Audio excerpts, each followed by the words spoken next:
The Good Old Grateful Deadcast, the official podcast of the Grateful Dead. I'm Rich Mahan with Jesse Jarnow, exploring the music and legacy of the Grateful Dead for the committed and the curious. Ladies and gentlemen, fellow Deadheads, welcome to Season 8 of the Good Old Grateful Deadcast. I'm your co-host, Rich Mahan. Thank you very much for tuning in. In this episode of the Good Old Grateful Deadcast, we continue our exploration into the Grateful Dead's 1973 landmark studio album, Wake of the Flood, by delving into one of the most beautiful songs in the Grateful Dead canon, Stella Blue. And it is the 50th anniversary of the Grateful Dead's Wake of the Flood. To celebrate this, Rhino has a grand 50th anniversary release, which includes the original album remastered, some really cool early demos of songs from the album, and 6 songs from a live show at McGaw Memorial Hall at Northwestern University in Evanston, Illinois, from November 1st, 1973. There's also special vinyl as well as standard black vinyl, CDs, and digital versions available. More info and orders happening now over at dead.net. While you're over at dead.net, go to dead.net/deadcast and check out all of our past episodes, including the complete seasons 1 through 7. You can link from there to your favorite podcasting platform so you can listen how you like to listen. Please help this podcast by subscribing, hitting that like button, and if the spirit moves you, leave us a review. Very kind of you. Thank you very much. We do have transcripts for many of your favorite Deadcast episodes available for your reading pleasure, so head on over to dead.net/deadcast-index and check them out. Thanks to everyone who has left their stories over at stories.dead.net. Well, now we want you to tell your stories about Wake of the Flood or any of the songs on it that really resonate with you. Got a tale about the first time you heard Eyes of the World, or a wild tour yarn about that one version of Let It Grow?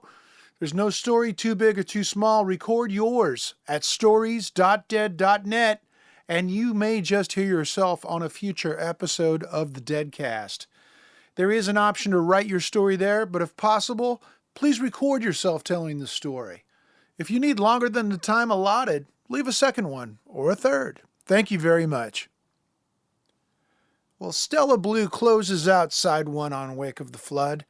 And it's not just the beautiful music in this song that moves me personally.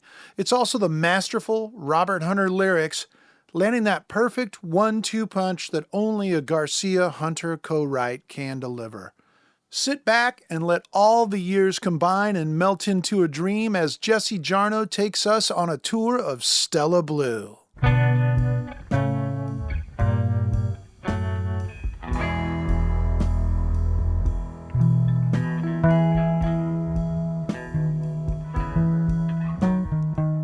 Stella Blue is one of the great Jerry Garcia Robert Hunter songs and more.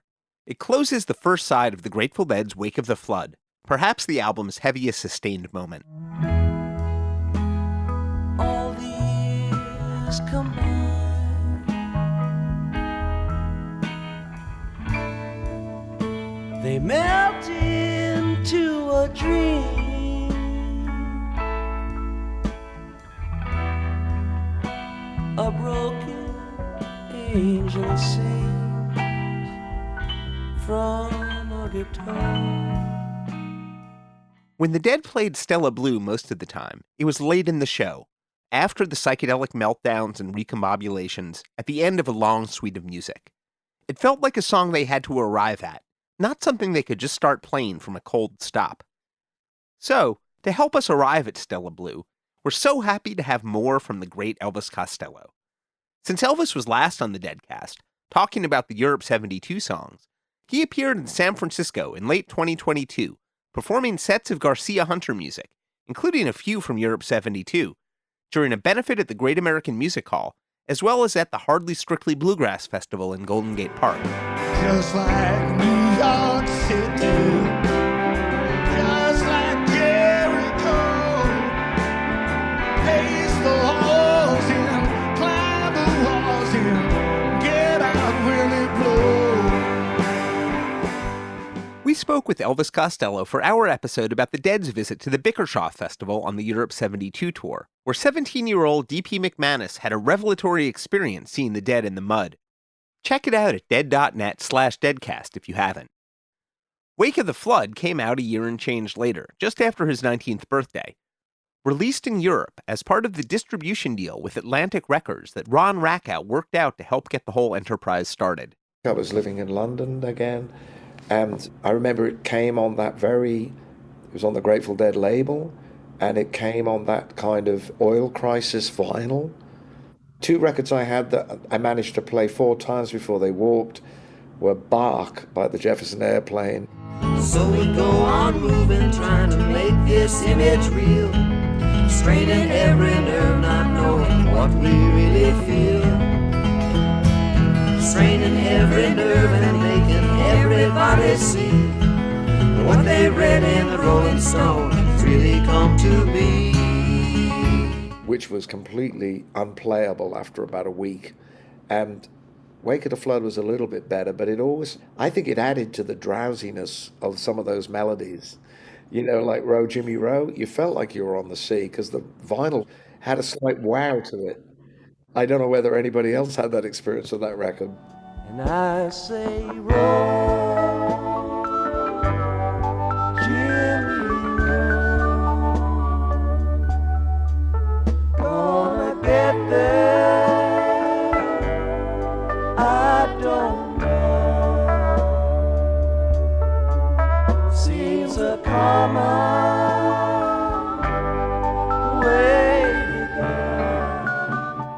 I love Mississippi Uptown Toodaloo. And then probably, you get a lot of readers' letters from this, the most beautiful melody Jerry ever wrote, Stella Blue. I'd say the most beautiful. I always heard Mel Torme singing it. I always wished Mel Torme would have done a version. I think he would have killed that song. In a good way, I mean, he would have absolutely taken it to a whole other audience. That is certainly a vocalist I had not thought about doing Stella Blue, though some remarkable people have sung it over the years. I don't know whether that was ever Jerry or Robert Hunter's ambition to be sort of brought into the Great American Songbook, but if you only took the songs from 70, well, maybe from the record before American Beauty, there's a few there, but particularly from Working Men's Dead to Mars Hotel, if you only took those songs, they belong in the Great American Songbook. Dust off those rusty strings just one more time. Gonna make 'em shine. In some ways, maybe always, Stella Blue is the most straightforward and traditionally composed song on Wake of the Flood. But that doesn't change why it's magical. Grateful Dead archivist and legacy manager David Lemieux. It's a quiet ballad. It's beautiful and builds, and then it peaks, and then it goes mellow again, but then it usually has a big outro jam. I just love the dynamics. And to me, it's one of those songs that I can point to when I talk with people about how dynamic not only a Grateful Dead show is, but how each individual song can be very dynamic.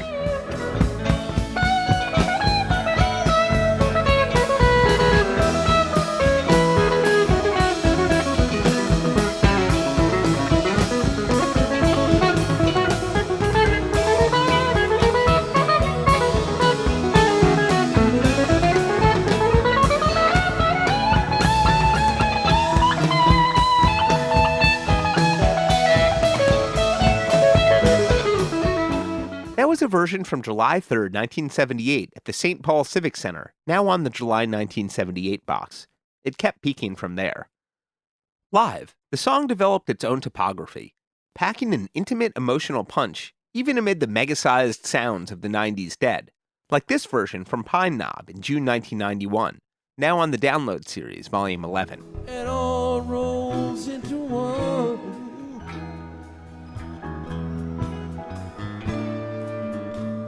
And nothing comes for free.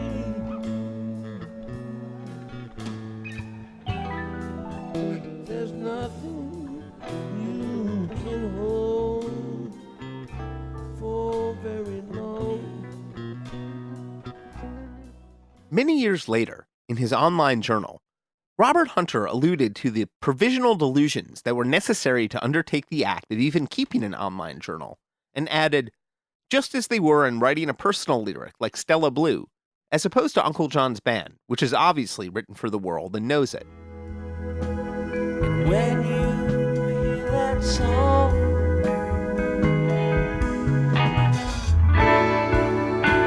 crying like the wind,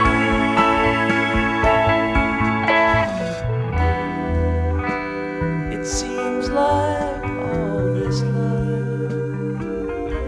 life was just a dream. This is perhaps a somewhat unimaginative thing to add, but to my ears, Stella Blue is a late-night song. Lonely streets and blue-light cheap hotels aren't the kind of images conjured during daylight hours. And when Robert Hunter wrote Stella Blue, there might have been a very literal hotel blue light glowing nearby. The song has its origins in March 1970, at a hotel that would become famous for songwriting. Staying up for days in the Chelsea Hotel, writing sad-eyed lady of the lowlands for you. Sarah, Sarah, wherever we travel, we're never apart. Well, Bob Dylan surely stayed up for days at New York's Chelsea Hotel in 1966. Only the seed of the song was created there. According to interviews with session musicians and Dylan himself, most of the 10 long verses of Sad-Eyed Lady of the Lowlands were apparently written in the Nashville studio where he recorded it for Blonde on Blonde. But nonetheless, the hotel had a long literary history and continued into the folk and rock eras. In 1968, Leonard Cohen would stay there, reportedly having a fling with Janis Joplin that would result in his own Chelsea Hotel No. 2. I remember you well in the Chelsea Hotel. You were famous, your heart was a legend. You told me again you preferred handsome men, but for me you would make an exception. And after our story takes place, the Jefferson Airplane would have their own Chelsea Hotel song, Jorma Kaukonen's Third Week at the Chelsea, which Elvis Costello heard in warped form on the European release of Bark.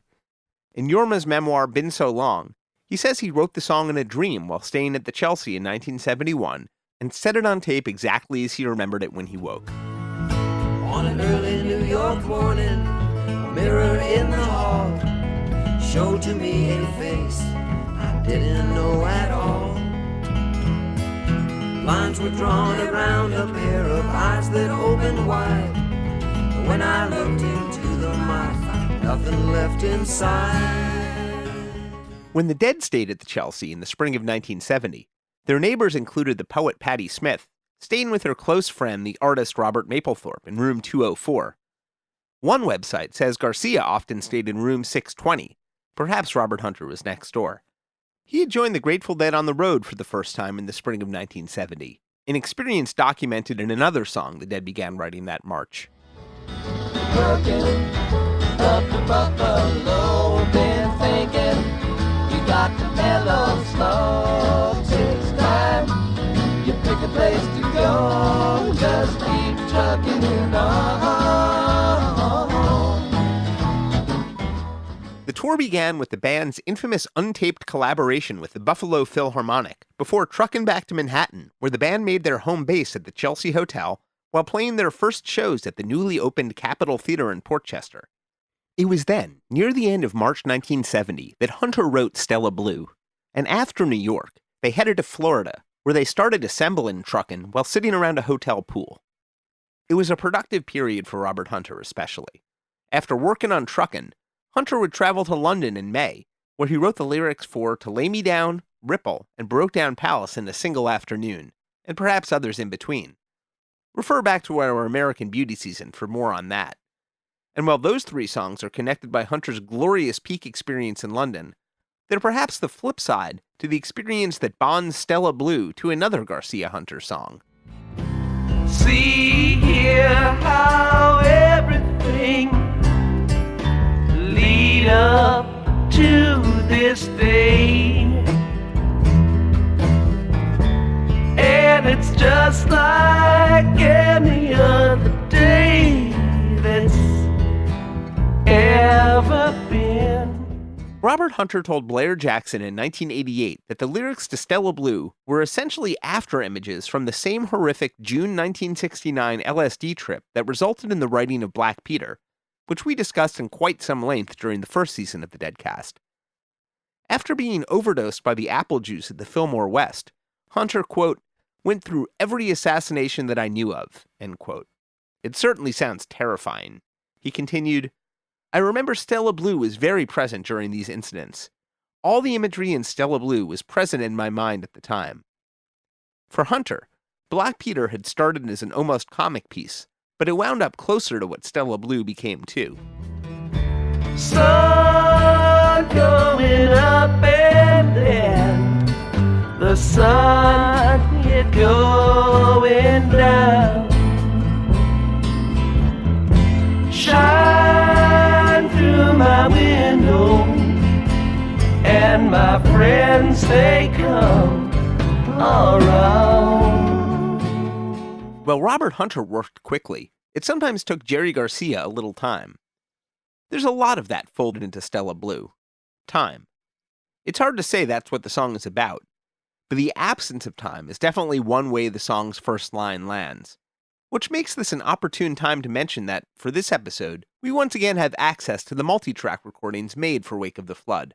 You can play with some of the isolated tracks from Wake of the Flood at dead.net/playingintheband, and we've posted a direct link to the Stella Blue tracks at dead.net/deadcast. All the years combined, they melt into a dream. Hunter held on to his original draft of the lyrics and posted them onto his site, hunterarchive.com. We've shared them at dead.net/deadcast. They're almost exactly the same as the final version, though the bridge about the Blue Light Cheap Hotel isn't there yet. And on the scrap of paper, the first verse has a slightly different lyric in this spot. A broken angel sings from a guitar. At first, the lyric was, a broken angel sings from the guitarist, though that's crossed out on the original draft. I have no idea if Hunter was thinking about what might be comfortable for Garcia to sing, but shifting the broken angel from the guitarist to the guitar is a graceful move. There's not a story implied in Stella Blue, so much as a lifetime of stories. Nearly every couplet calls back in some way to the collapsed sense of time from the song's beginning. In the end, there's just the song. One odd literary antecedent to Stella Blue can be found in one of the infamous endnotes of Vladimir Nabokov's masterful 1962 Pale Fire, a novel constructed in the annotations of a poem. Line 627 of the poem concerns an astronomer, the great Star Over Blue, and the note describes his father, who, quote, eventually changed his name to Blue and married Stella Lazurchik, an Americanized Kashub. Which I suppose means that Stella Blue's maiden name was Stella Lazurchik. While I doubt that Pale Fire is the real origin of Stella Blue, I also kind of wonder. There's another literary antecedent, but we'll touch on that later. In the end, there's just the song. Comes crying up the night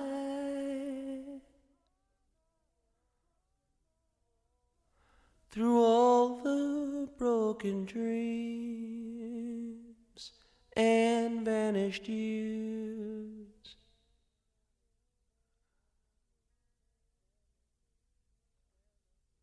Stella Blue. If there's a real origin to the phrase Stella Blue, it might not be a person, but a brand. At your local supermarket, you can probably still purchase Stella Blue cheese, in production since 1923. And that's probably not it either. The most literal explanation, if you fancy such a thing, is that the subject of the song is a blue Stella model guitar manufactured by the Oscar Schmidt Company of Jersey City, New Jersey. Robert Johnson is playing what appears to be a Stella Sunburst in one of the only known photographs of him. And it's through this guitar that we experience the collapse of time and place. It's not a single story, but many. The words freeze time. The music to Stella Blue came just over 2 years after the lyrics were written. By then, Garcia had written Wharf Rat and Comes a Time and Birdsong, and was perhaps ready to write something even quieter. He would recall it happening in Germany during their Europe 72 tour, and for various reasons, my guess is that it happened during the second pass through Germany, when they played Munich in May. I guess it doesn't matter anyway.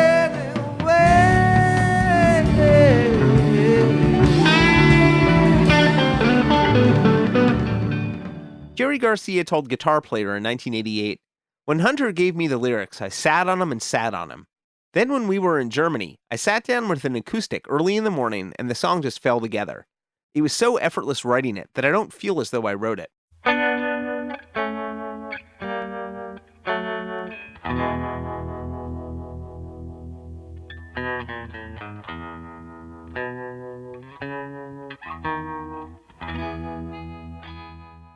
Please welcome back, from Joe Russo's Almost Dead, Lamp, Wolf, and other projects, Scott Metzger. We've posted links to his current dates at dead.net/deadcast. A deceptively complicated song. Like when you first hear that song, I think somebody learning how to play guitar or whatever would be like, oh yeah, sure, Stella Blue. Like I learned how to play that. When you get in there, there's some like advanced harmonic stuff happening. There's sus chords and there's the whole chromatic walk down from a major triad to a major seventh and to a sus on the 4 and then to major 4.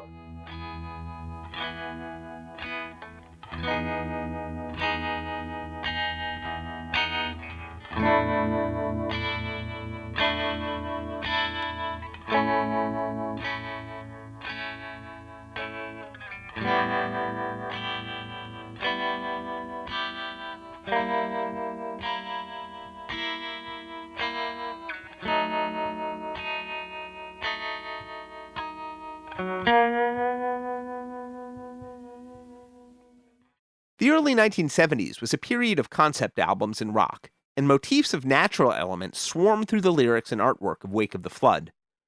But if there's a unified concept behind the music on Wake of the Flood, it might be harmonic.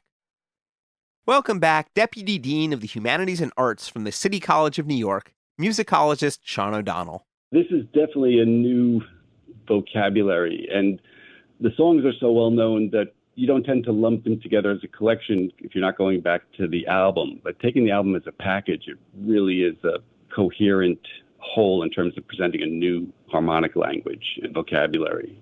You know, particularly for me, the things that stand out a lot is the prominence of major seventh sonorities, and diminished sonorities would be in there too.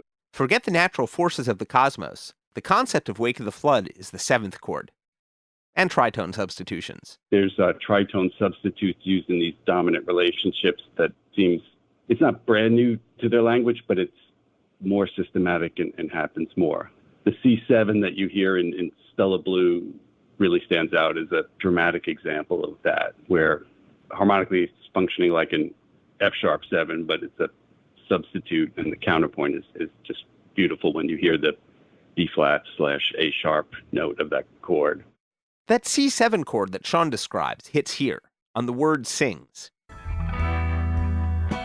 A broken angel sings from a guitar.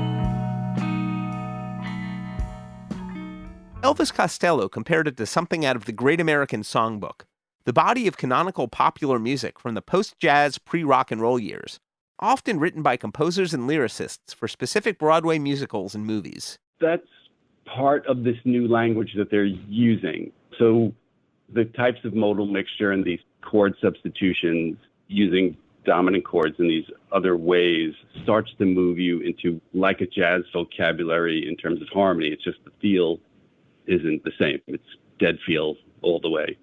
The song was debuted on June 17, 1972 at the Hollywood Bowl in Los Angeles, the band's first show after their return from the Europe 72 tour, and what would turn out to be Pigpen's final performance. Currently, it only seems to survive as a not-that-great audience recording, but the first version of Stella Blue is one of the places that you can hear Pigpen's B3 for the last time. Ask a taper about the rest. I've stayed in every blue light cheap hotel.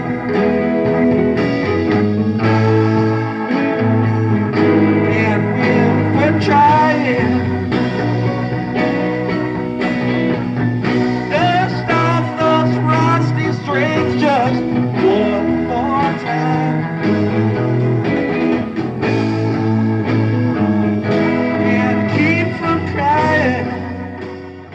one line of the song that would get revised later. Thanks to the miracle of dead tapes, we can figure out exactly when the revision happened, on an eventful day for Jerry Garcia and Robert Hunter. Exactly 3 years after writing the initial Stella Blue lyrics, Hunter was once again on tour with the Dead in the Northeast in the spring of '73. The morning after their show on March 26th in Baltimore, the songwriting partners went for a walk and unusually decided to rent a car to drive themselves to the next gig. When they got pulled over in New Jersey, Garcia retrieved his license from his briefcase, and the police officer spotted some substances that he didn't want to see. We discussed this incident more in our Watkins Glen episodes. It resulted in Garcia getting arrested, Hunter calling the office, and Sam Cutler dispatching promoter John Scher to bail out Garcia, which would result in a lifelong friendship between Garcia and Scher. The next show was March 28th in Rochester, now Dave's Pick 16, and Stella Blue has a new lyric. Dust off those rusty streets just one more time. Gonna make 'em shine. Hard to know if Garcia and Hunter reworked the line during their car ride, but it doesn't seem totally unlikely. We've previously invoked the distracted guy meme to describe Jerry Garcia's relationship with the slower, heart-wrenching songs he was starting to write in the early 70s. In late 1971, about 6 months before finishing Stella Blue, he and Robert Hunter wrote Comes a Time. Comes a time when the blind man takes your hand, says, don't you see? Gotta make it somehow on the dreams you still believe. That was from May 25th, 1972, the second to last night of the Europe 72 tour. And in early 1973, about 6 months after writing Stella Blue, Garcia and Hunter wrote China Doll, perhaps even more fragile. Pistol shot at 9 o'clock. The bells of heaven ring. Comes a Time didn't really stand a chance, though, disappearing for 4 years starting in late 1972. And the band recorded China Doll at the Wake of the Flood sessions, but it too would have to wait for another day, as will our discussion of the album's outtakes. Scott Metzger. The studio version is like, man, you really got it. You know, it stops you dead in your tracks. His vocal delivery on top of a great melody and a great chord progression, and the instrumentation is great, right? Pedal steel is on that one, and yeah, it's just great. I wouldn't change a thing.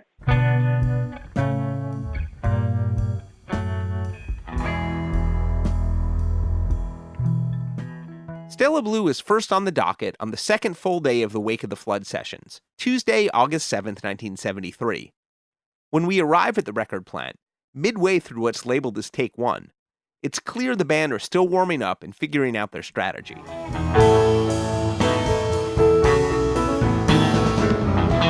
Just fade out in this part.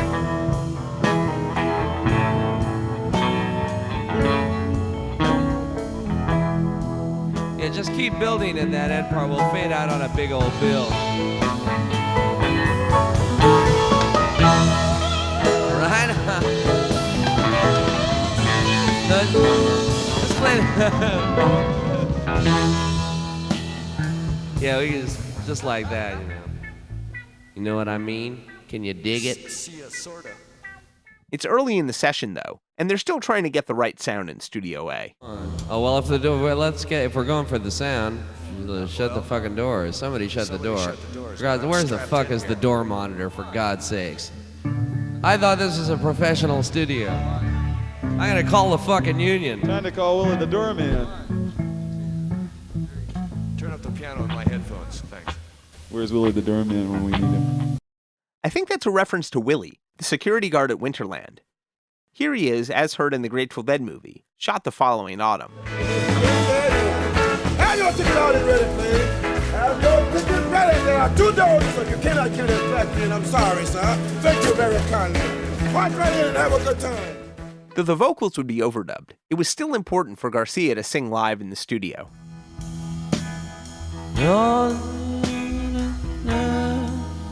Oh, wait a minute, let's see. Well, I gotta remember the first line to the tune, fellas.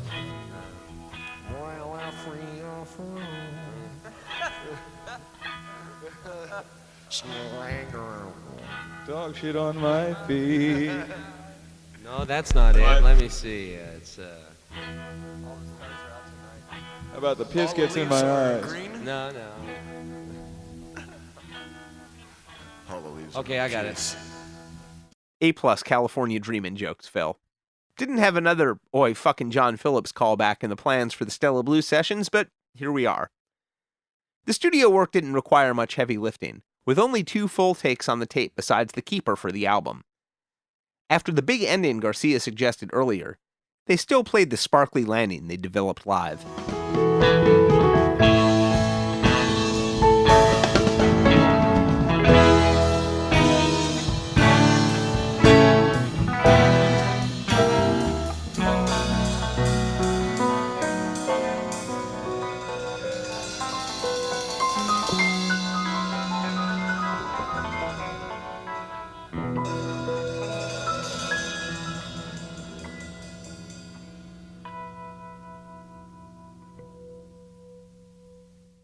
By the tape box math, the version of Stella Blue that's on Wake of the Flood is technically take 6. Brian Kehoe is the engineer responsible for cleaning up the Angel Share material we just heard. I'd like to hear more Stella Blues. It's a great song, and there's enough of it. I mean, I'm looking here; it's like almost 20 minutes of that, but it just feels so good every time. You could listen to it for hours, and it would feel great. So I love to hear them working on that. A very minimal version of it, very straight ahead, and it doesn't need much more. It's a great track. Since we have access to the multitracks of Wake of the Flood, we use them to assemble a mix of the song that moves through the individual isolated instruments and parts one by one to get a sense for the music's construction before we zoom in on a few segments. We'll begin with Jerry Garcia's familiar descending guitar introduction.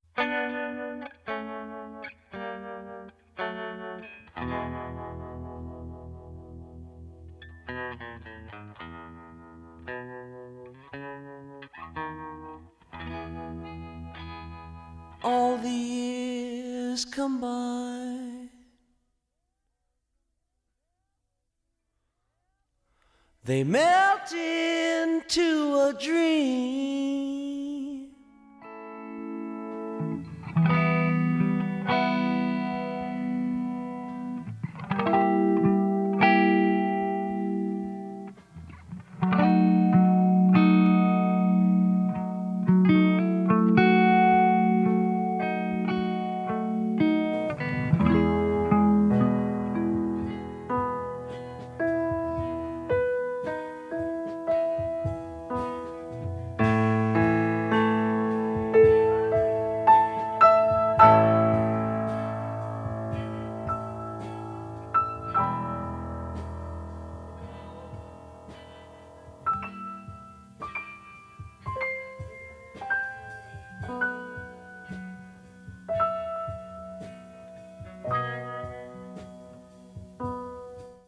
Stella Blue.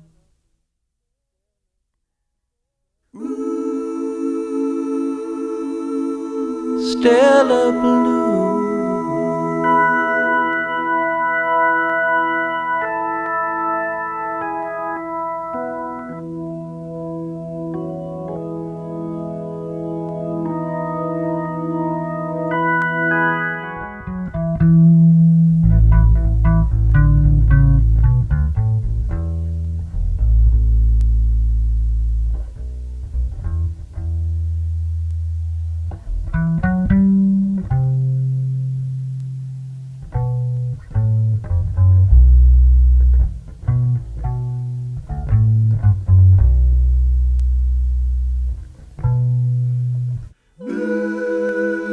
In the end, there's still that song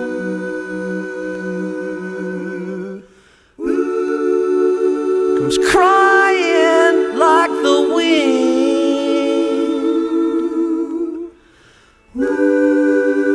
down every lonely street that's ever been.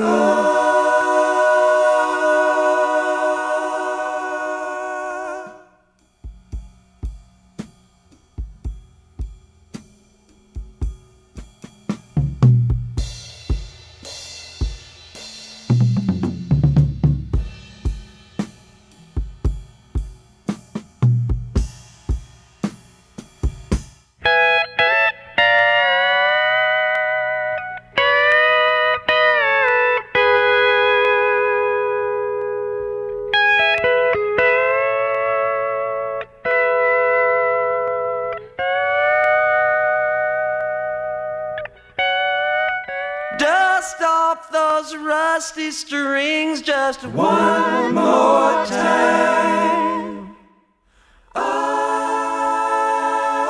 Gonna make 'em shine, shine.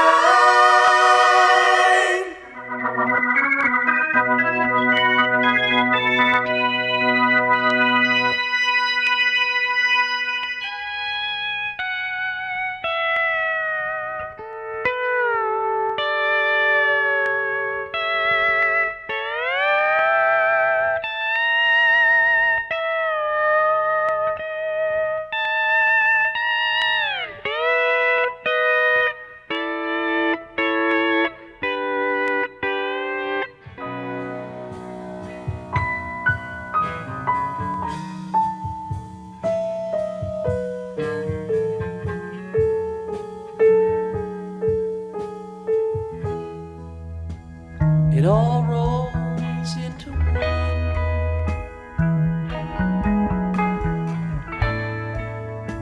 and nothing comes for free.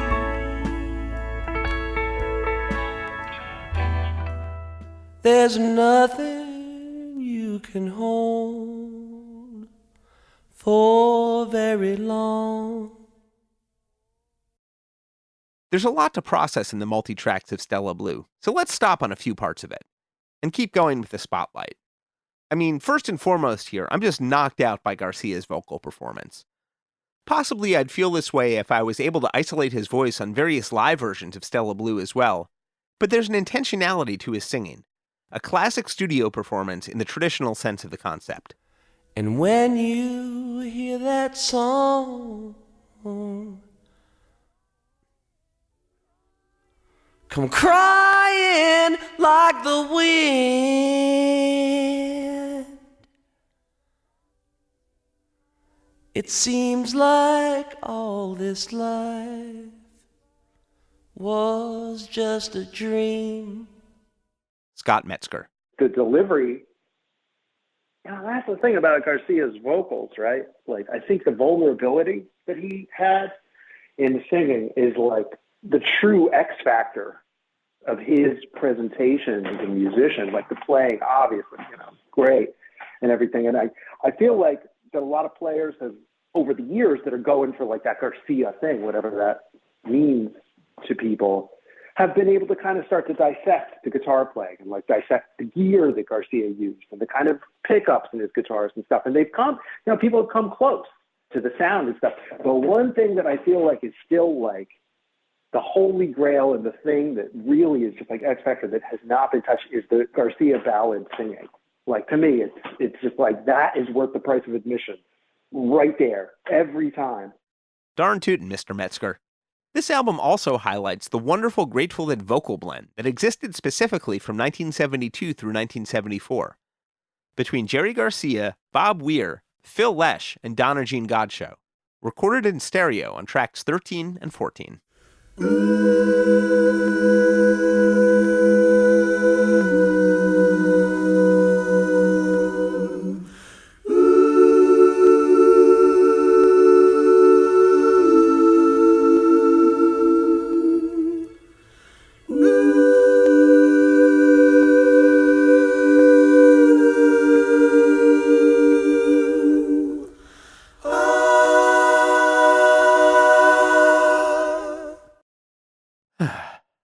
There are no guest musicians on Stella Blue, but there are a couple of wonderfully atmospheric overdubs that come together during the finale.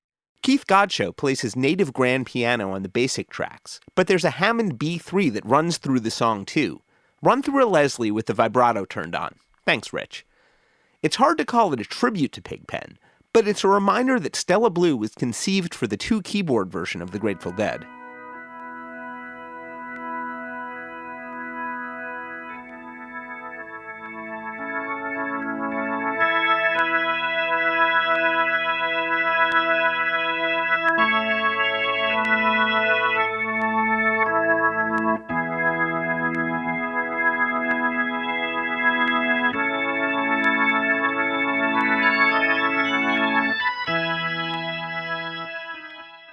It's not credited officially on the album, but obviously there's pedal steel here, and it's just gorgeous.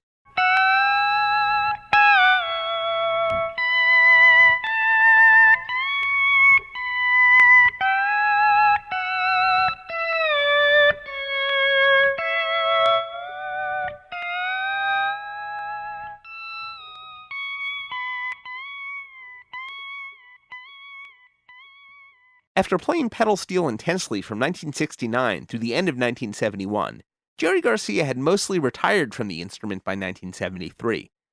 He played a few scattered sessions in 1972, but hadn't touched it too much lately besides some sessions for Ned Lagen's developing Seastones project and some songs for a late-blooming album from the Planet Earth Rock and Roll Orchestra, Baron von Tolbooth and the Chrome Nun, credited to Paul Kantner, Grace Slick, and David Freiberg, released in May 1973.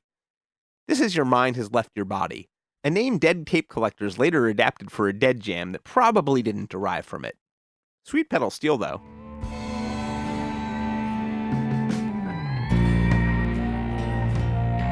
There is one moment in your life, and it can come at any time. And you remember all of what went on from the instant you were born through your early years.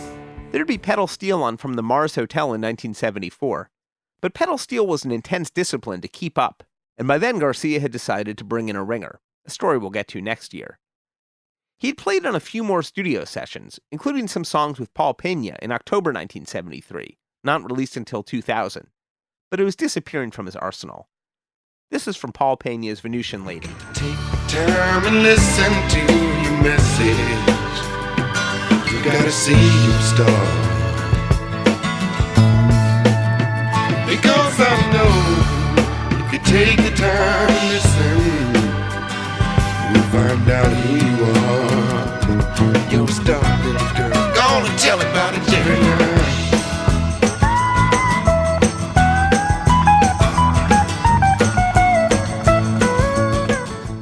One of the remarkable things about the studio version of Stella Blue is that there's no real guitar solo at the song's end, an important part of the song, especially live. Instead, it's a guitar break that makes a bed for the steel, and it becomes a lovely place where Garcia jams along with himself and the band. Before we move along from the multitracks for this episode, let's listen to the entwined guitar parts during the finale. Bob Weir and a pair of conjoined Jerry Garcias.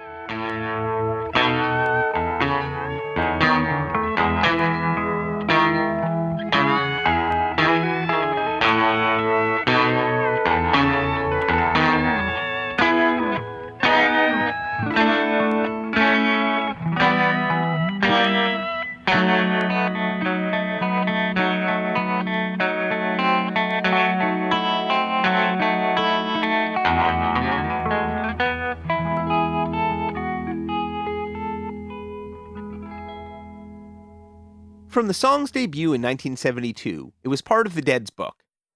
Through the first tours and up into the spring of 1973, the song would often appear as a standalone number. But once it had been recorded for Wake of the Flood, when the band played it live, it almost exclusively followed jam segments. I'm especially fond of the one-drummer versions from before the band's 1975 touring hiatus, which get truly quiet, all 5 instrumentalists ornamenting the music in the most deliberate ways. This version from Louisville, June 18, 1974, is now Road Trips Volume 2, Number 3. The end there's still that song.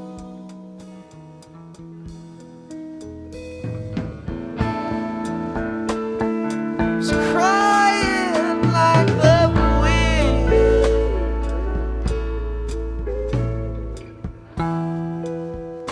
down every lonely street that's ever been. Stella Blue is a song that the Dead got pretty faithfully on Wake of the Flood, and the great live takes continued to pour out of them over the years.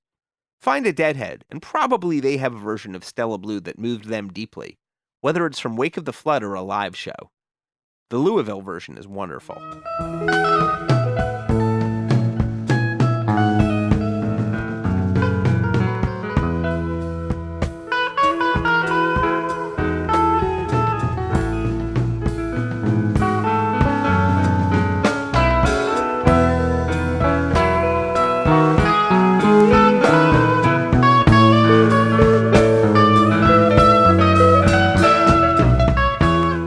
They all offer something lovely, with slightly different vibes. This is from a little bit just after the album sessions, with a gentle landing.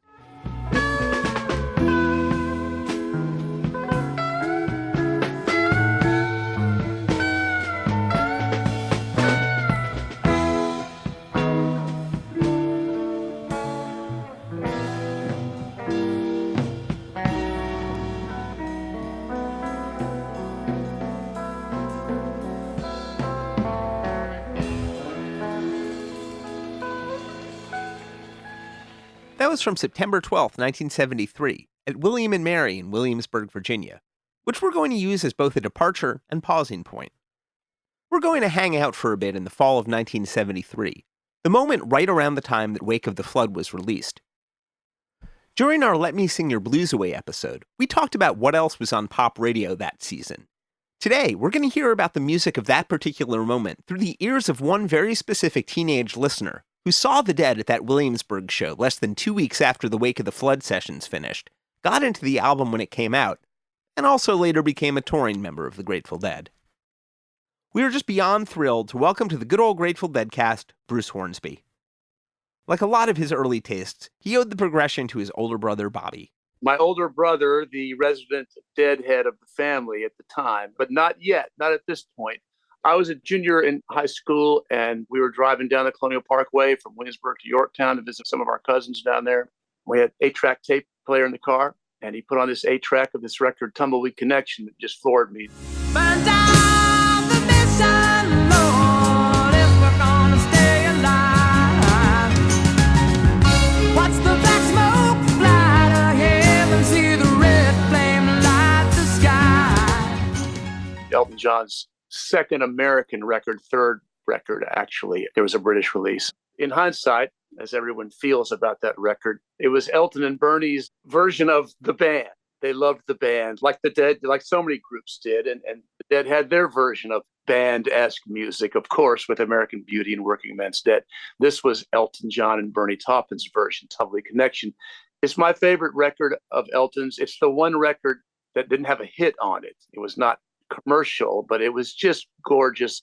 Amarina, Burn Down the Mission. You could just keep going on. My Father's Gun. From this day on, I own my father's gun. So great. From this day on, I own my father's gun. We dug a shallow grave beneath the sun. Plus, he turned me on to Joe Cocker, Mad Dogs and Englishmen, with the great Leon Russell and Chris Stainton pianos. So Elton and Leon were the first guys that got me into all this.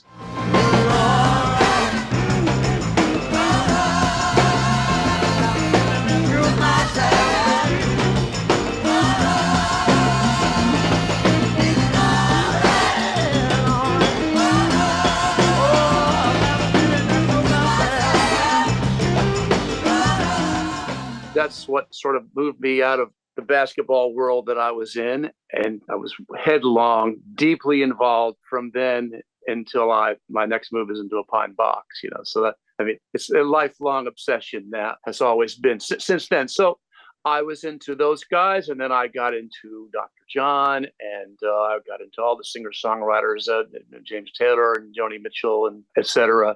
But then the Hornsby brothers discovered the Grateful Dead. Then my brother turned me on to, I guess probably all I remember is that when I got to college, my 1 year, lost year of real college, University of Richmond, which confirmed to me that this was not my path. I needed to cast my lot with the musos, and then I went to music school from then on until I graduated from Suntan U, University of Miami. But my brother turned me on to the Dead because I know that I was really listening to, say, Europe 72. It's a big record for me. Probably the first one that really got me. Just like Mary Shelley, just like Frankenstein.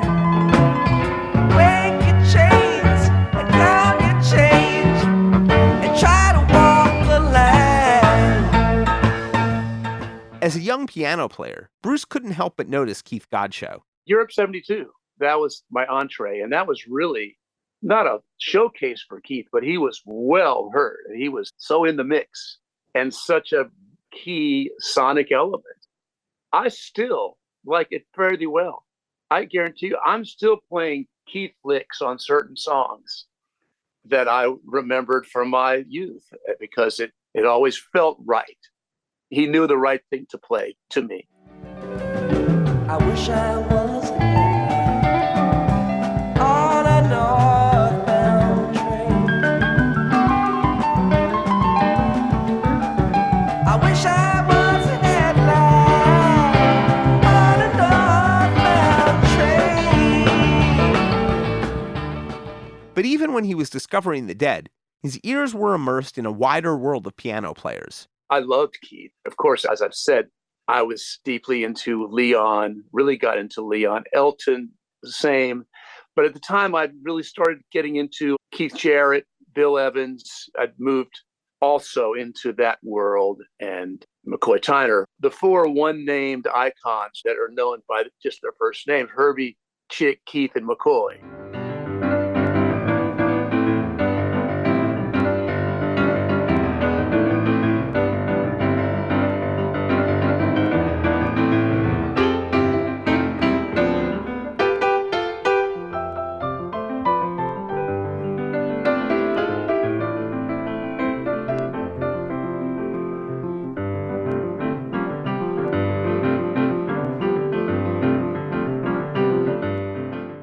That was the other piano-playing Keith.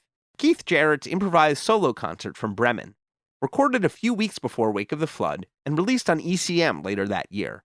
But the Dead as a whole knocked Bruce out of his socks. I had seen the Dead, maybe 73, in the Cap Center, Baltimore. That'd be the March 26, 1973 show, probably.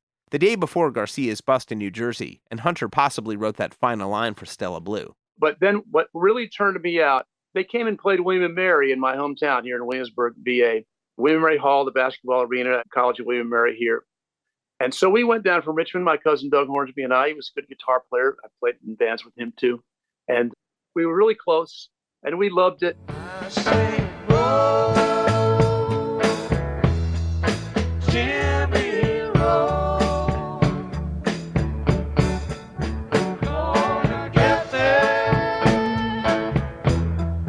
I don't know. That's September 11th, 1973, where Bruce heard most of the Wake of the Flood songs for the first time. In my experience, it was the first time I'd seen the wall of sound. All the little amps, all the little speakers piled high to the sky, way up there. So that was amazing just visually to me. But that's my main memory. Nothing musically stood out to me. I just liked the whole thing. But the amazing thing about this night was they played, long gig, of course. And then at the end of the night, Bob Weir walks up to the mic and says, "Hey, everybody, we had such a great time playing here tonight that we're going to come back tomorrow night and play maybe for free and take out all the seats and just have a big party." Lesh made the announcement, but Bruce's memory is pretty spot on. We'd kind of like to come on in here tomorrow in a sort of unscheduled event and play here. Same thing like tonight. After $3, everybody take all the chairs out, everybody have a good time. If y'all get that idea, you come on back tomorrow night. It'll be cheaper.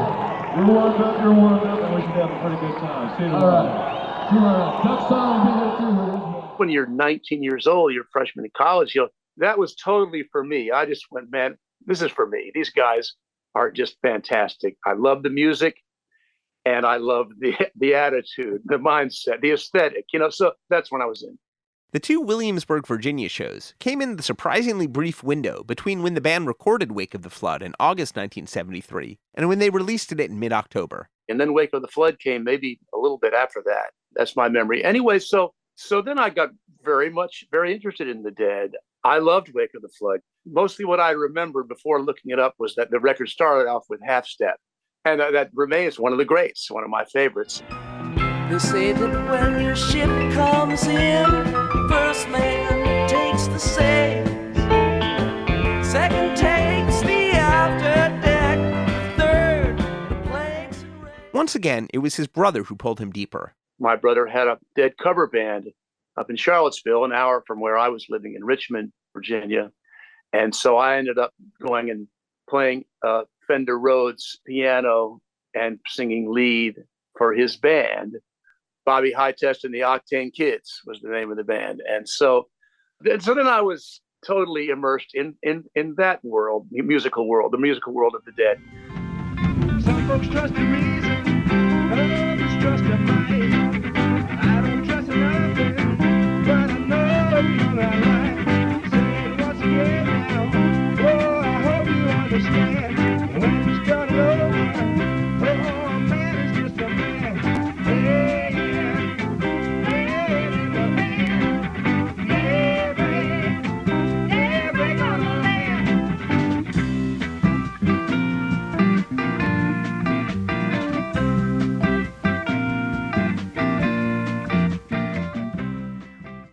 Bruce Hornsby singing live with the Octane Kids in 1974. You can hear more of that on Grateful Dead Hour number 265. There's some fun photos online of Bobby Hightest and the Octane Kids, too. We've posted links to both at dead.net/deadcast. I have no shirt on, probably, and playing the roads, my glasses. And yeah, that was a grain alcohol party out in Lake Renovia outside of Charlottesville. Just a big hippie time. It was really right in the heart. Everyone talks about the 60s as an idea. To me, the 60s started in 63, maybe with JFK's assassination, sadly enough. That was the first thing that really skewed the landscape and just fucked people up, to be honest. And then to me, it ended around 74, 75. The 60s to me didn't end in 60 because a whole lot of great music was made that was very much what you'd call counterculture, bohemian music in the 70s, in this time we're talking about. And the Dead was no different. They were the flagship group, the Dead and the Band. And what Bob Dylan was doing then was also so great. So yes, we played a lot of parties like that. We played a frat house for 3 layers of dancers, the standard dancers, people in the back dancing on tables, and people doing the dying cockroach on the floor. The Gator, as they call it in Animal House. It was called the Dying Cockroach here in Virginia. I asked a little more about Wake of the Flood because, well, you know. Well, I love Road Jimmy and Stella Blue. Come on with it. I mean, one of the great songs. But here's a funny ass story about Stella Blue. So I graduated from the University of Miami in 1977 and came back here and started a band with some people. Oh, this is a great story because the Grateful Dead world knows John Molo very well, my longtime drummer who ended up playing with the other ones, and that parlayed him he moved headlong into the Phil world from that. So we started this band in 77. We're just playing again the local hotel lounge circuit, playing Shake Your Booty and That's the Way, and also I Know You're Right. There's an odd mix, of course. So we went to see the Dead in 77 at the Mosque in Richmond. It's called something else now. It's the old classic Mosque Theater. That's the show now known as Dave's Picks 1, May 25th, 1977. Jack's driving from Wichita, cut his buddy down. Done for him a shallow grave and laid his body down. A half a mile from Tucson by the morning light. There's one man gone and another to go. My old buddy, you moving much too slow. And so Molo, he was a funk, like Earth, Wind and Fire, jazz, rock. He'd grown up with Buddy Rich, big jazz fan. I met him at the University of Miami. We played in the second of the 4 bands, the next to best band. So I loved Molo's playing. We became friends. We were both kind of ex-jocks, so we bonded in that area as well. He came down to Williamsburg to join our band. But they didn't know the Dead really at all. Molo had seen them at American University, he said sometime, but he didn't take much note of it. I don't think it didn't have much of an effect on him because we're at the gig, sitting up there with Molo and our guitar player at the time, a guy named Phil McCusker, another Miami guy. And people all around us are yelling, Stella, Stella. And Molo and Phil, they look at me and go, you got to be kidding me. The Dead plays Stella. They mean Stella by Starlight. The old standard. That's been a go-to move for jazz cocktail players since the 50s. And so, of course, I, not taking it anything too seriously, said, oh, yeah, they play Stella. Yeah, Garcia sings it great. A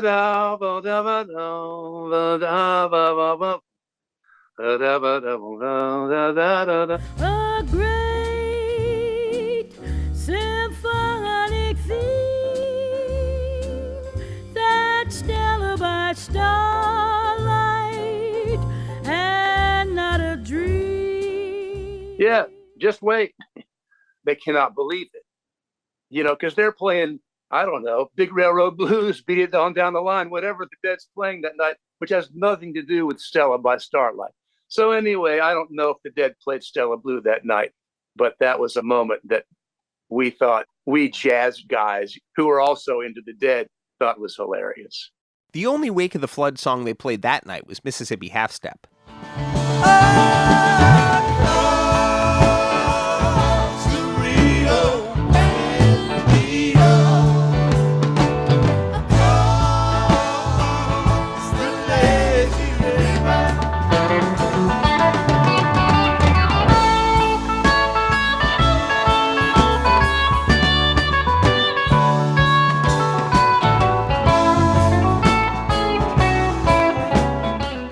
We've got lots more with Bruce Hornsby that we'll get to down the line. It's time to jump back into the Stella Blue story. It was around the time of this incident with John Molo that a few things happened, possibly related, maybe not. The first is that the song developed a pretty wondrous outro guitar solo. This version is from Boulder, December 9th, 1981. Now Dave's Picks 20.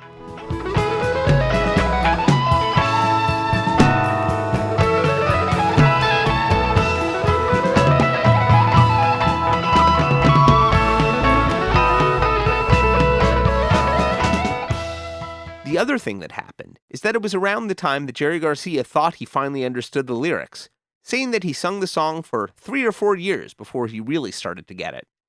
He told Blair Jackson in 1988, "Originally I was taken with the construction of it, which is extremely clever if I do say so myself. I was proud of it as a composer. Hey, this is a slick song. This sucker has a very slippery harmonic thing that works nicely. That's what I liked about it. It wasn't until later that I started to find the other stuff in there. That's a good example of a song I sang before I understood it. I understood some sense of what the lyrics were about, but I didn't get into the pathos of it. It has sort of a brittle pathos in it that I didn't get until I'd been singing it for a while." When all the cards are down, there's nothing left to see. There's just the pavement left and broken dreams. That was from the September 20th, 1982 version, now on the In and Out of the Garden box, a more lived-in take by Garcia. Though the song would be taken up by many artists, one of the other aspects of Stella Blue that made it unique to the Grateful Dead was its context in their live shows, where it wasn't merely a performance of the song, but a piece of a larger tapestry. Stella Blue would come deep into shows, following long excursions into improvisational formlessness and back, musical journeys that often mirrored fans' own internal experiences. When it came, Stella Blue seemed to give voice to the non-temporal, alinear experiences not infrequently produced by psychedelics. Dead shows could move through the chaos and frenzy of space, and then come back to Earth. From one of my favorite versions, December 19th, 1973, Dave's Picks 1. This is what happens just prior to Stella Blue.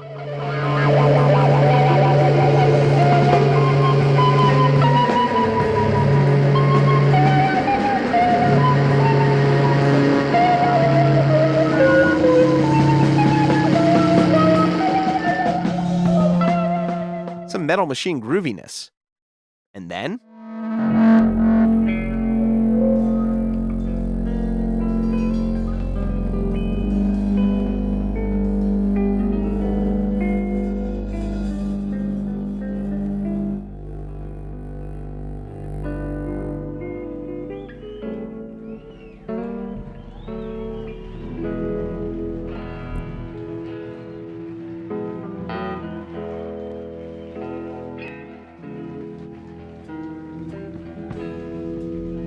for many Deadheads, Stella Blue became something like a landing pod after long journeys, where they might emerge from a place of deep contemplation into something new and luminous.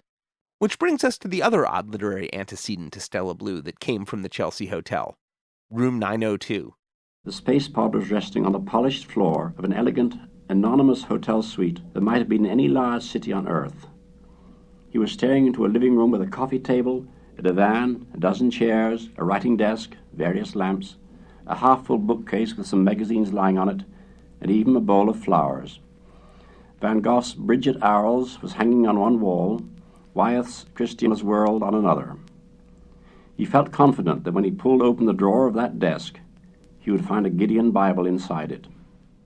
That's from Arthur C. Clarke's novel, 2001, A Space Odyssey, Written in 1968 in the Chelsea Hotel, while Stanley Kubrick was making the film of the same name, and definitely not faking the moon landing. Sorry if this spoils anything, and I'll preface it by saying that I'm not totally sure it's an accurate explanation either. But the astronaut Dave falls through a stargate, wakes up in a strange hotel, where the years of his life combine. The crystalline planes and lattices, and the interlocking perspectives of moving light, flickered out of existence, as David Bowman moved into a realm of consciousness that no man had experienced before. At first, it seemed that time itself was running backward. Even this marvel he was prepared to accept, before he realized a subtler truth. The springs of memory were being tapped. In controlled recollection, he was reliving the past. There was the hotel suite, there the space pod, there the burning starscapes of the red sun, there the shining core of the galaxy.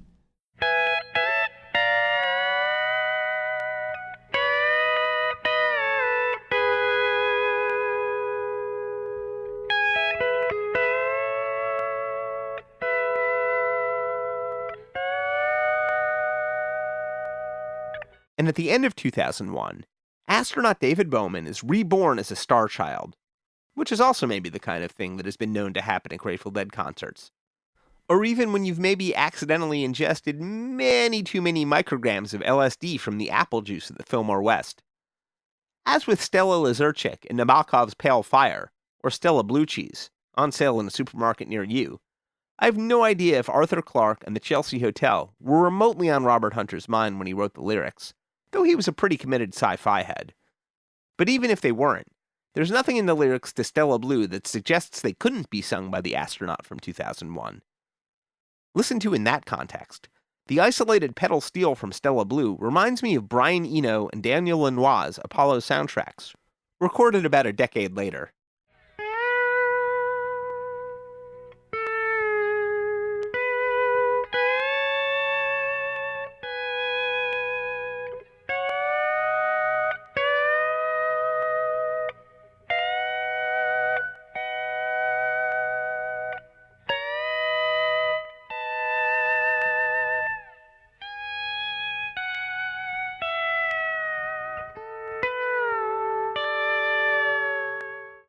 There are many dozens of special versions and special varieties of Stella Blue from over the decades. It's a gorgeous piece of music, and certainly doesn't require pondering the ancient mysteries of the lonely streets. It was also just a dramatic piece of music to be performed by the band. New Yorker staff writer Nick Paumgarten. My first Stella Blue was actually at my first show, and that was 2684 at Merriweather Post Pavilion. My first space into something was space into I Don't Need Love. So that was not a Titanic moment in my Grateful Dead history. And then they did Truck and Wang Dang Doodle, and then came Stella Blue, which I hardly knew, right? At this point, I didn't know my way around stuff. So he totally blows the first line, just like misses it completely. Well, it was 1984, and if life is a dream, Garcia was in the middle of one of the bumpier parts, which can also add another level of sometimes very human drama to the performances. There was a flat side to it, like a guitar string a little bit out of tune, but then suddenly he could reach for it. So the solo was really sweet. And then, the drama of it all just really hits, It knocked me on my ass. My first show was my first experience being bowled over by a Jerry ballad. Just the dynamics of it. It was a version from later that summer that Nick really connected with when he got it on tape. A couple weeks later, they played at the Greek Theater. And there's that sort of well-known show from that year. And there's a Stella Blue on that one that became a big mainstay on tape for me, for us, whatever. All the years combined, they melt into a dream, a broken angel sings from a guitar.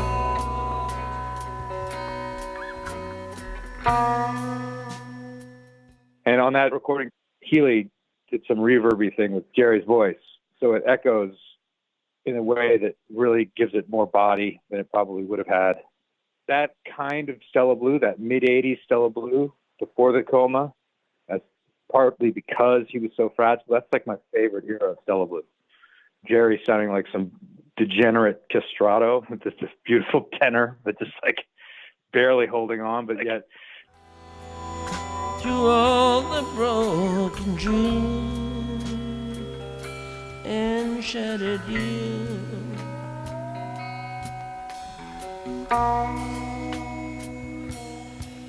Stella Blue. That version of Stella Blue kind of captures that mid-'80s, you know, a little bombastic, but it's got like the sadness and the sense of loss, irrevocable past, with some wisdom gained. It's got all of that wrapped up in the sort of the fragility of it. But the band is also big, you know, and Bobby's making weird sounds. Brent's doing stuff with electric keyboard.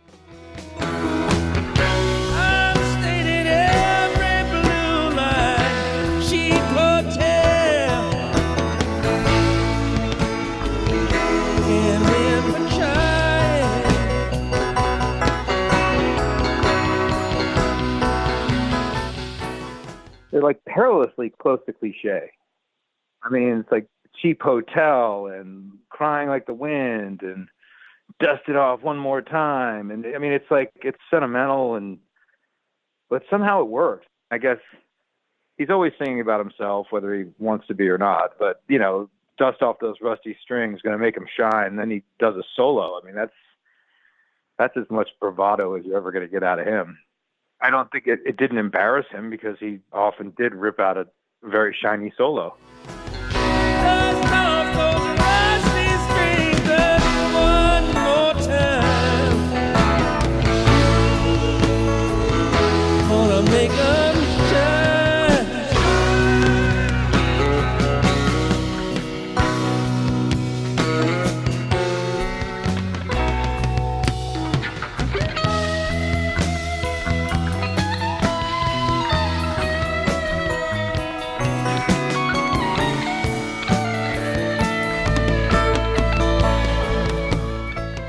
Grateful Dead archivist and legacy manager David Lemieux. And then it was my third show where I saw Stella Blue, and it was really good. It was a classic sequence. It was Stella Blue into Sugar Mag. And I remember it very well. It was a very humid night at a AAA baseball stadium, I shouldn't say a real dump. It was a great place, but it was the old Silver Stadium in Rochester, but boy, did that place sound good. And the band was set up in the outfield, and then everybody was on the field, and then in the stands where the baseball fans would sit, there was also seating up there. But I remember it was it might have even been raining a bit, but it was very humid, and humid nights, Phil never sounds better than a humid night. And it just, every bass note just hangs in the air and it comes right at you. And I remember that specifically during the Stella Blue, how good Phil sounded at that Rochester show.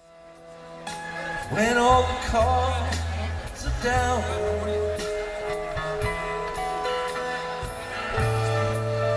there's nothing left to see.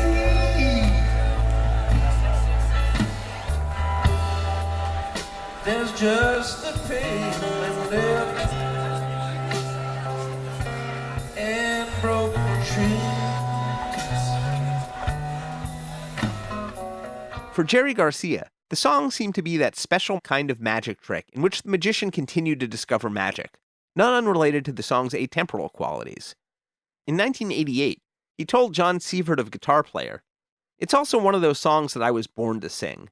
Every time I do it, I find something new in it, like a little thing in the phrasing or in the sense of it. And the way the Grateful Dead plays Stella Blue is just gorgeous. At times it seems like a moment freezes on one of those chord changes, and I have to go a long way to find where I am and where the lyric is. The song brings out a certain delicacy that only the Grateful Dead is capable of. Those guys will follow my lyric. If I change the tempo inside a phrase, they'll be right there in the next bar. It's amazing." I'm crying like the wind. It seems like all this life was just a dream.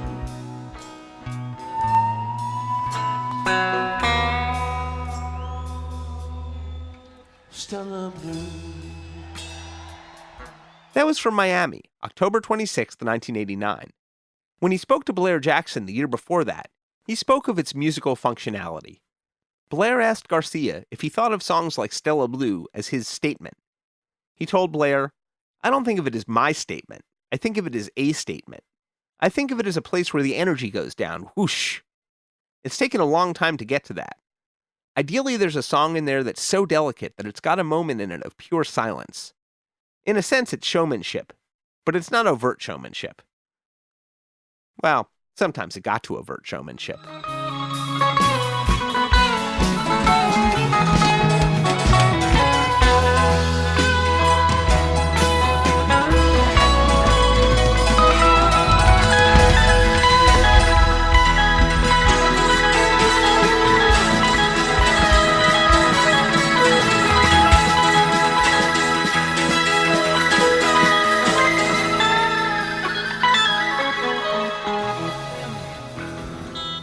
Robert Hunter included Stella Blue in some of his earliest live sets from 1978 through his final tours in 2014. This is from his 1990 album, Box of Rain.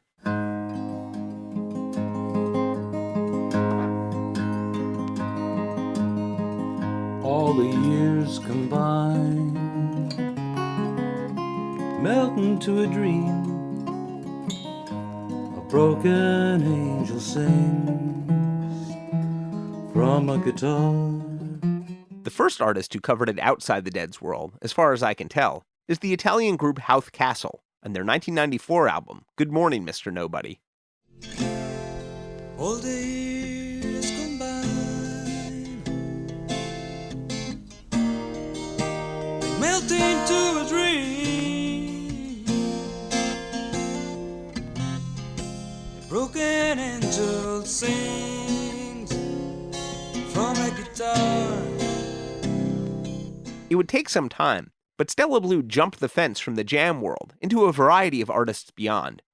The vocal group The Persuasions covered it in 2000 at the behest of producer David Gans. In the end, there's just a song comes crying up the night through all the broken dreams and vanished years. Though they never cut it in the studio, the great New Hope band Ween included it in live sets occasionally in the late 90s. All the cards are down.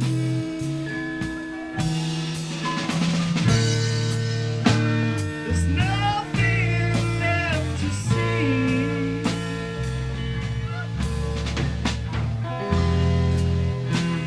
It's just the pavement and broken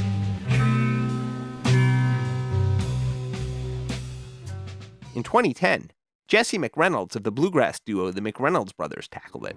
I've stayed in every blue light cheap hotel. Can't win for try. Just recently, the song has been performed by previous Deadcast guest Oteil Burbridge on his new solo album, A Lovely View of Heaven. Gonna make 'em shine.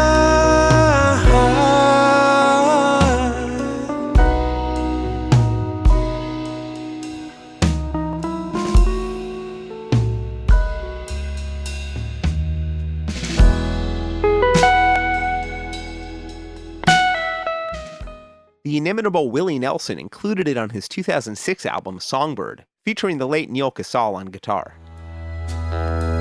It all rolls into one.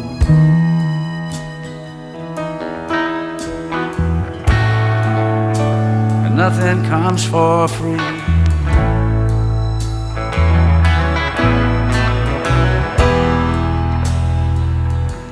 There's nothing that you can hold for very long. When it came out, Robert Hunter wrote about it in his online journal, saying, "Just heard Willie Nelson doing Stella Blue. I dig the way he understates and lets the words carry the message. Mastery. I felt, somewhere around the second verse, that Jerry was listening with me. An extraordinary feeling. He is very proud of our songs. At their best, his melodies are as good as any, and better than most. Stella Blue is unique, nothing else like it. The major 7th, suspended 4 to the 4th chord which opens it, then the drop to the minor in the 9th bar, set a dark and wistful mood that couldn't be more accommodating for the lyric, as well as standing beautifully without it. There's no feeling the words could exist in any other setting, or that the setting could take other words. I like that about it. It becomes a reality all its own. And earlier this year, on what would have been Robert Hunter's 83rd birthday, the song entered the live repertoire of another one of the great American voices, and one of Bob Hunter's friends and collaborators. In the end, it's just a song. Come crying in the night. The rolling rocket dream that vanished years.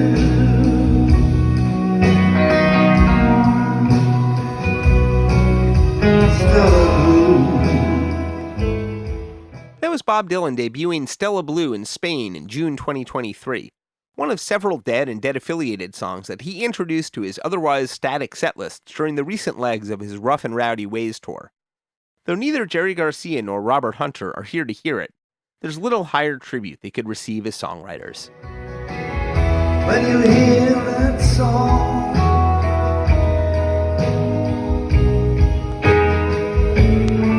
I'm crying like a weed.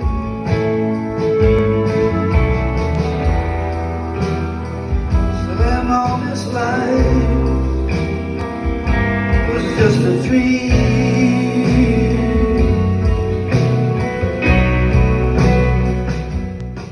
Thinking about the history of Stella Blue is a bit like standing between two mirrors, a long chain of listeners finding themselves inside the timeless night of Robert Hunter's Blue Light Cheap Hotel and the eternal glow beyond.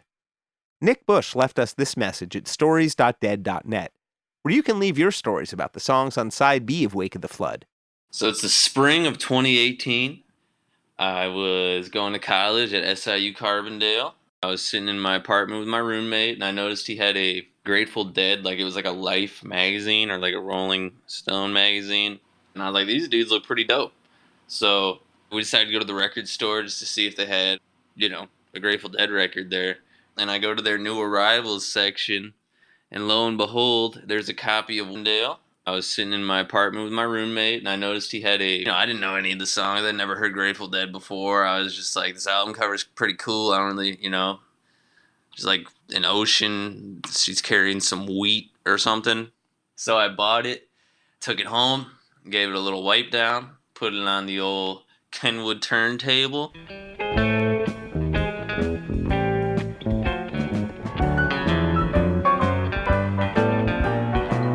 On the day when I was born, Daddy said. And I was like, holy cow, this is not what I was expecting at all. I don't know what I expected from a band called The Grateful Dead, but it was not that. And I loved every second of it. But the two major ones that really got me going like on the bus with The Grateful Dead were the next two. It was Road Jimmy and then Stella Blue. Oh my gosh, you can't even put into words like what Stella Blue means to me. Like I like replayed side A like 5 times in a row. I never even got to side B. I played the first side just over and over again. When all the cards are down, there's nothing left to see.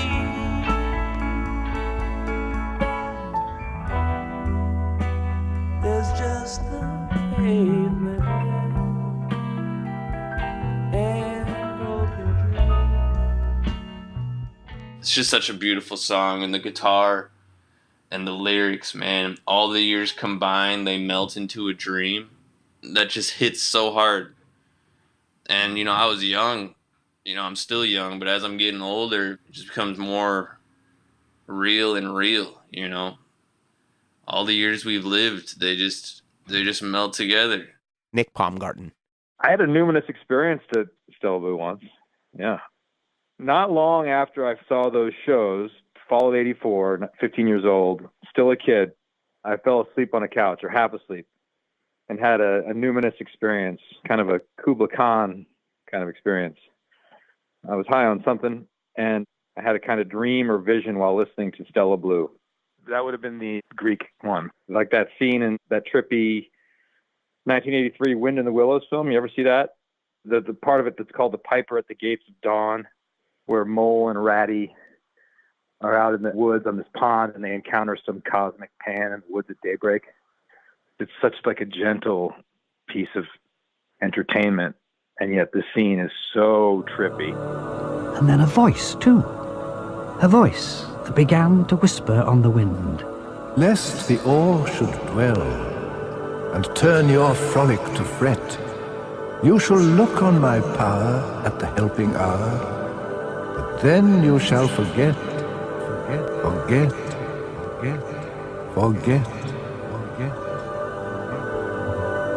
Betty, I'm afraid. No, not afraid. Something else, but not afraid. Right at some moment, I had an encounter with the Godhead. It was that moment in the song where it's like, it seems like all this life, which is that, C7 chord to the B7 chord, and then under the dream, just a dream, and then the E major resolution of Stella Blue.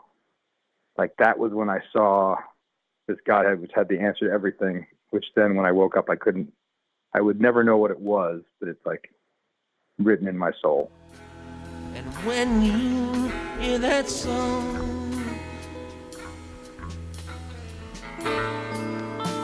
crying like the wind, it seems like all this life was just a dream.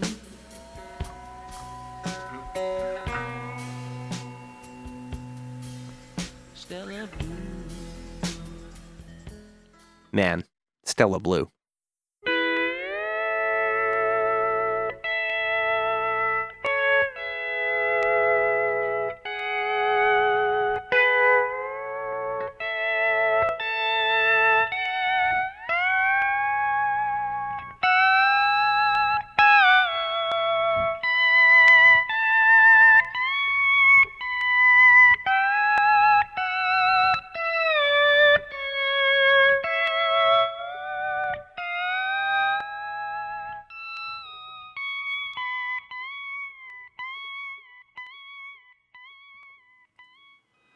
Thanks very much for tuning in to the Good Old Grateful Deadcast.